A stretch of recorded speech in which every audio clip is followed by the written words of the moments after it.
ரொம்ப வருஷங்களுக்கு முன்னாடி போர்ச்சுகீஸ் ஆண்டுட்டு இருந்த காலத்தில் கட்டப்பட்ட ஒரு பில்டிங். அப்போது அது சர்ச்.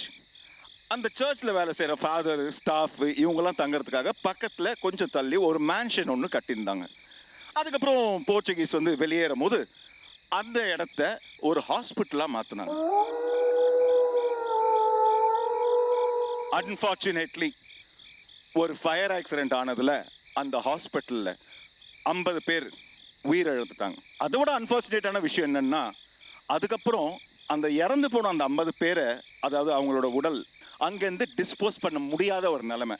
அந்த பில்டிங் பக்கத்தில் இருக்கிற கிரவுண்ட்லேயே புதைச்சிட்டாங்க அந்த 50 பேரையும். அந்த ஊர் மக்கள் சொல்றது என்னன்னா, அவங்களோட நம்பிக்கை என்னன்னா, இன்னுமே அந்த ஆத்மாக்கள் அங்கே தான் இருக்கு, அந்த பில்டிங்ல தான் சுத்திட்டு இருக்கு அப்படின்னு அவங்க நம்புறாங்க. அண்ட் இன்ஃபேக்ட் எந்த அளவுக்கு நம்புறாங்கன்னா, சாயங்காலம் 3 மணிக்கு மேலேயே அந்த ஏரியா பக்கமே, அந்த பில்டிங் தாண்டியே யாருமே போக மாட்டாங்க. ரொம்ப வருஷமா மூடப்பட்ட இடம், அந்த இடத்துக்கு யாருமே போக மாட்டாங்க. நம்ம ஸ்பெஷல் பெர்மிஷன் வாங்கி இன்னைக்கு அந்த இடத்துக்கு தான் போக போறோம். உங்க ஜோடியில மேல் கண்டஸ்டன்ட்டை அந்த பில்டிங் உள்ள ஏதாச்சும் ஒரு ரூம்ல லாக் பண்ணி வச்சிருவோம். ஃபீமேல் கண்டஸ்டன்ட் என்ன பண்ணணும்னா, அவங்களோட பார்ட்னர், அதாவது உள்ள இருக்கிற அந்த மேல் கண்டஸ்டன்ட்டை கண்டுபிடிக்கணும். கண்டுபிடிக்கிறதுக்கு 2 சாவி தேவைப்படும். அந்த சாவி அந்த பில்டிங்ல எங்கேயாவது இருக்கும். அதுக்கு உண்டான க்ளூ உங்களுக்கு கொடுக்கப்படும். அந்த டாஸ்க் எல்லாத்தையும் மீறி அந்த சாவியை கண்டுபிடிச்சி உங்களோட மேல் பார்ட்னரை நீங்க ரெஸ்கியூ பண்ணணும். இது வரைக்கும் நீங்க பண்ண எல்லா டாஸ்க்லையுமே உங்க பக்கத்துல நான் இருப்பேன், அண்ட் நம்ம டீம் மொத்தமாக இருப்பாங்க, அண்ட் உங்களுக்கு ஏதாச்சும் ஒன்று ஆச்சுன்னா காப்பாற்றுறதுக்கு டாக்டர் இருப்பாங்க, எல்லாருமே இருப்பாங்க. இன்னைக்கு நீங்கள் போகிற அந்த பில்டிங்குள்ளே ஈவன் கேமராமேன் கூட இருக்க மாட்டாங்க. கும் இருட்டு மட்டும்தான். உங்களோட ஒரே வழிபோக்கன் உங்கள் கையில் இருக்கிற ஒரு குட்டி டார்ச் லைட் மட்டும்தான். ஸோ நீங்கள் அந்த பில்டிங் உள்ள தனியாக தான் போக போகிறீங்க. எவ்வளோ சீக்கிரம் போய் நீங்கள் உங்களோட பார்ட்னரை காப்பாற்றுறீங்களோ அவ்வளோ சீக்கிரம் உங்களுக்கு நல்லது. யாருமே உங்கள் கூட இருக்க மாட்டாங்க, நானும் இருக்க மாட்டேன் பக்கத்தில் அப்படின்னு சொன்னேன். ஆனால் உங்களோட வாக்கியில் நான் கம்யூனிகேட் பண்ணிக்கிட்டே இருப்பேன். ஸோ உங்களுக்கு ஏதாச்சும் ஒரு எமர்ஜென்சினா இமீடியட்டாக என்ன பண்ணணும் அப்படிங்கிறது எனக்கு தெரியும். இது வரைக்கும் உங்களுக்கு அந்த மாதிரி ஒரு விஷயங்கள் எல்லாம் நம்பிக்கை இல்லைன்னா இன்னைக்கு நம்பிக்கை வரும். உங்களோட நம்பிக்கை, உங்களோட அனுபவம் என்ன அப்படிங்கிறத அந்த பில்டிங் போகணுன்னு நீங்கள் எல்லாத்தையும் முடிச்சதுக்கப்புறம் எபிசோடோட எண்டில் நம்ம கேட்டு தெரிஞ்சுப்போம், ஒருத்தர் பேசி புரிஞ்சுப்போம். டாஸ்க்கு போகலாமா? அந்த பில்டிங்க்கு போகலாமா? யாருக்கு ஃபஸ்ட்டு உள்ளே போகிறதுக்கான தைரியம் இருக்கு? எப்படி சாந்தன் இவ்வளவு தைரியமா சொல்றீங்க?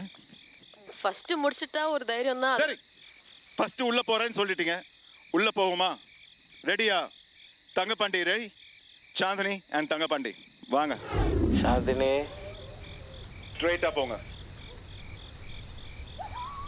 ஆன்சர் ஸ்டார்ட் ஆகுது.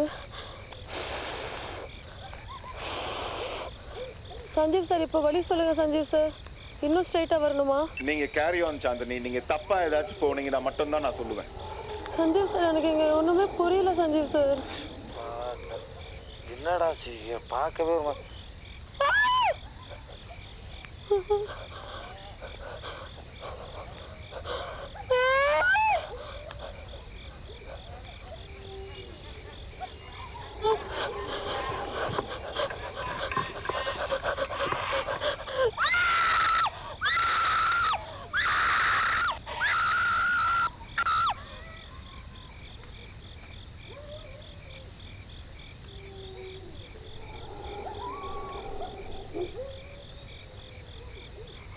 சஞ்சீவ் சார் ரைட்ல டோர் இருக்கு, அதுக்குள்ள போகணுமா?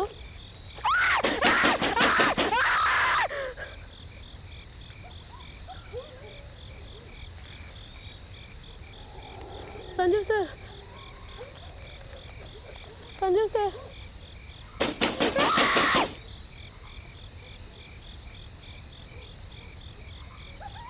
சஞ்சீவ் சார், தங்கப்பாண்டி எப்படி வரணும்? ரைட் போங்க. சஞ்சீவ் சார் இதுக்குள்ள போகணுமா? ரைட்ல இருக்கிற ரூம்குள்ள போங்க. இந்த டோரா? இந்த டோரா?